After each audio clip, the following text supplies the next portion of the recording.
Hi, this is Morley and this is the M-Wire. My apologies for my absence, folks. I was dealing with a bit of a family emergency. Everything's fine. So here I am doing yet even another update on the island of La Palma, specifically on La Cumbre Vieja. Most notably in the last 24 hours, there have been 3 earthquakes over 4.0 at approximately the 4.7, 4.8 magnitude, and I highly suspect that they have been downgraded by EMSC as they don't want to cause a panic on the island. That, of course, is in addition to all the other earthquakes, not even counting the smaller ones that are being drowned out by the larger ones. Now, I want to talk about something very specific here. I read on Volcano Discovery the other day that there is a very small chance, in their opinion, of the worst happening and the island breaking off and falling into the ocean and causing a mega tsunami. Well, I don't think we can say that with any degree of certainty, and I'm going to tell you why. When Mount Krakatoa in Hawaii erupted, they didn't think it was highly likely that there would be a large eruption either. Well, history proved differently. The same thing with Mount St. Helens. When that blew, they didn't think that was, in any imminent danger of exploding either. A 5.1 earthquake caused Mount St. Helens to go, and a leading scientist was observing, and he thought he was perfectly safe, and unfortunately, he perished as a result of the Mount St. Helens eruption. Folks, I'm not saying that the island is going to break in half and fall into the ocean, but we cannot predict this with any degree of certainty. And when I say we, I'm including the scientific community. I think that is a very overly bold statement on their part, and I know why they're doing it, because governments never, ever admit that anyone is in imminent danger because of some type of natural disaster. All it does is cause a mass panic, and that is precisely what they're trying to avoid, which is why they're trying to downplay exactly what is happening on La Palma. I see absolutely no evidence of this volcano subsiding. It's doing the exact opposite. It's been going for a month now, and all that's happening is the increase in earthquake activity and the increase in new vents, including the one that opened up approximately a week and a half ago with just minimal lava seepage and smoke. It is now a full-blown cone. This is very significant, folks. This situation is doing nothing but getting worse by the day. And of course, the experts are saying that there's no real danger to anyone other than on the island of La Palma. Don't get me wrong, I think overall Volcano Discovery does give very good information, but like I say, they are essentially on the side of the government trying to downplay this and not trying to cause a panic.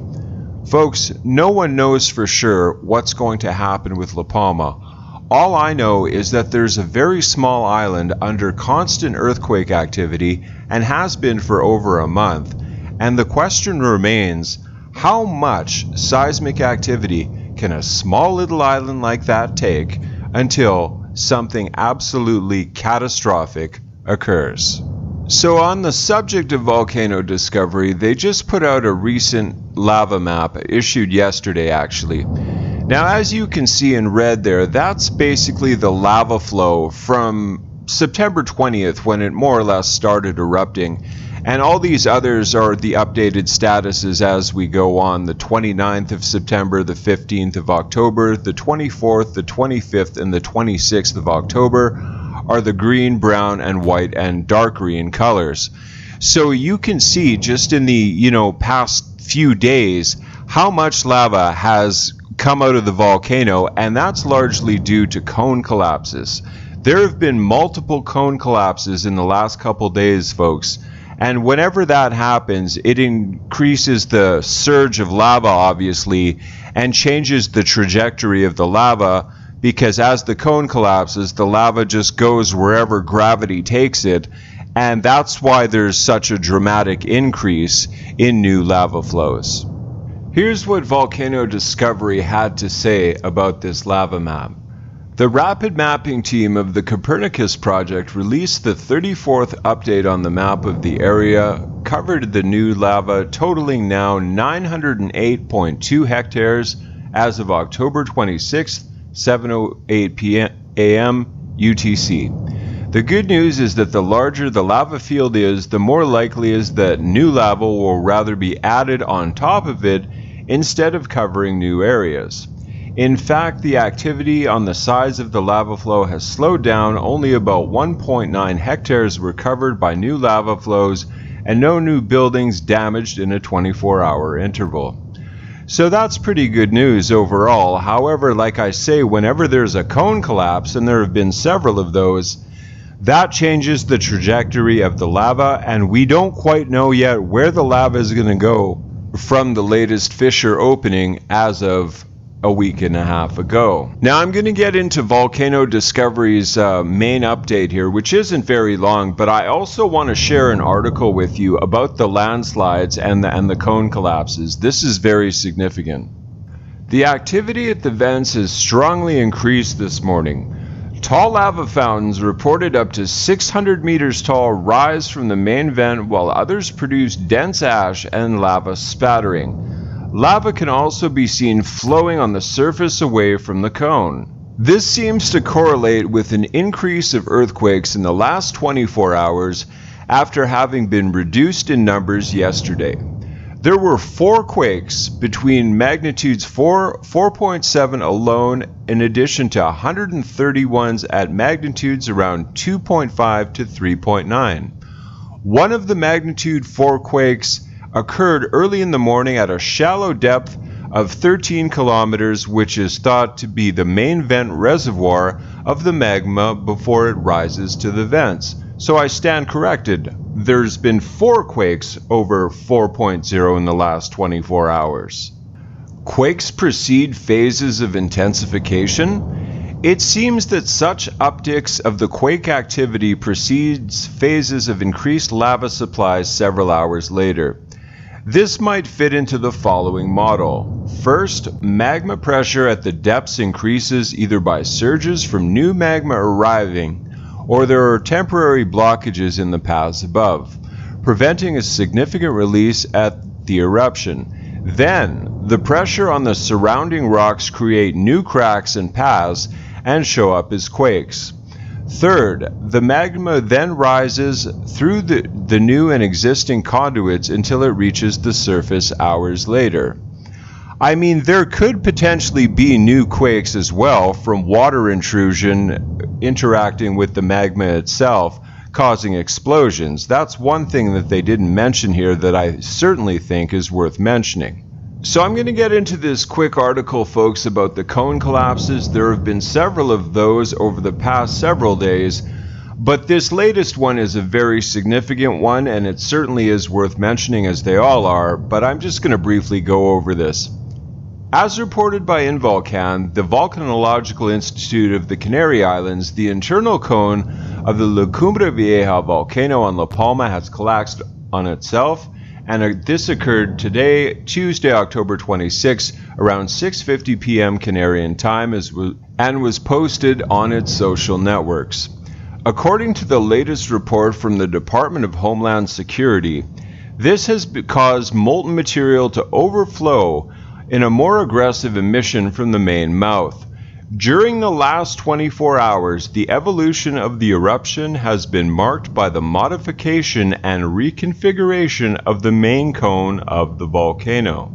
The government of the Canary Islands has pointed out that the stream of lava that was affecting Laguna has not undergone any significant changes. Even so, it is still being monitored constantly in case it is necessary to adopt new civil protection measures, they said. DSN reports that the column of ash and gases being emitted by the volcano has now reached an altitude of 3,800 meters. It also points out that the meteorological conditions currently show a good quality of air. As a result, this can help to restore normal operations at La Palma Airport. An earthquake measuring 4.8 magnitude was recorded on the island This afternoon, by the National Geographic Institute, the tremor at around 5:25 p.m. was so violent that it was felt in many parts of Tenerife, El Hierro, and La Gomera. It was also located southwest of the municipality of Villa de Mazo at a depth of 34 kilometers with intensity 4 EMS. Immediately after this tremor occurred, a chain of 5 smaller ones reaching around 3.0 were registered in the space of just 15 minutes. 2 of them had an intensity of 2 and 3. Since last midnight, 59 earthquakes have been recorded on the island, 25 of them with magnitudes greater than 3.0, as reported by Canasar.com. So this eruption is doing nothing but picking up in intensity, folks. This is not a nothing burger, despite what the authorities have to say. This is a very significant situation that requires monitoring, because if things go south, and I mean really south, there will be only a matter of 8 to 9 hours to get to safety if you live on the eastern seaboard of the United States. Have a bug-out bag ready. Be prepared, folks. A little due diligence on your part can certainly, even potentially, save your life. And that's not an exaggeration. But thank you for coming along with me to my update. I certainly appreciate all the comments.